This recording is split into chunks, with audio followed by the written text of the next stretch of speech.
MV Red Velvet terinspirasi dari kisah nyata.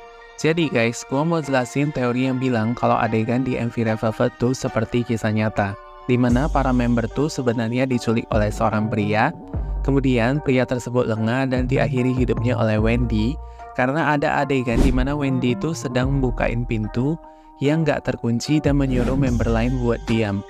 Kemudian, scene ini berpindah ke para member yang menghampiri Wendy, tetapi para member tuh terkejut ketika Wendy terkena cairan merah.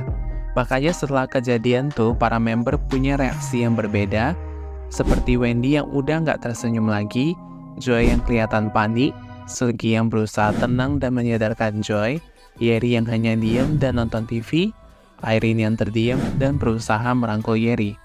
Reaksi-reaksi ini biasa disebut sebagai Stockholm Syndrome, di mana ada ikatan antara penculik dengan korbannya.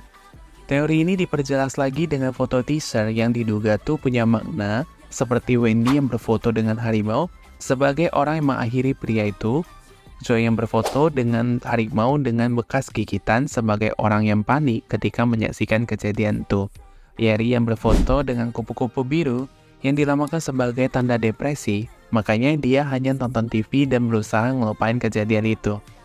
Nah, kok bisa dibilang kejadian nyata gitu kan?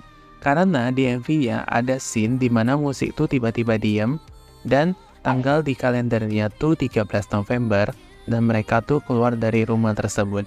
Jadi tanggal tersebut dikaitkan dengan kejadian nyata pada tanggal 13 November juga, di mana seorang gadis kecil di Jepang berusia 9 tahun diculik setelah menonton permainan baseball bernama Fusaku Sano oleh seorang pria bernama Nobuyuki Sato.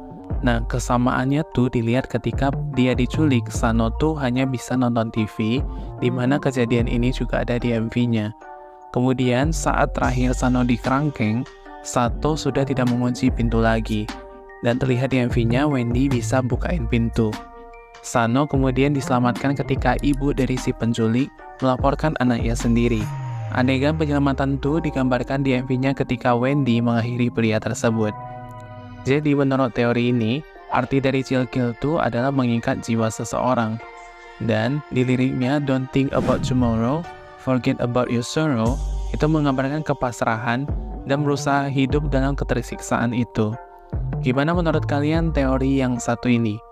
Apakah kalian punya teori sendiri atau nemuin kesamaan lainnya?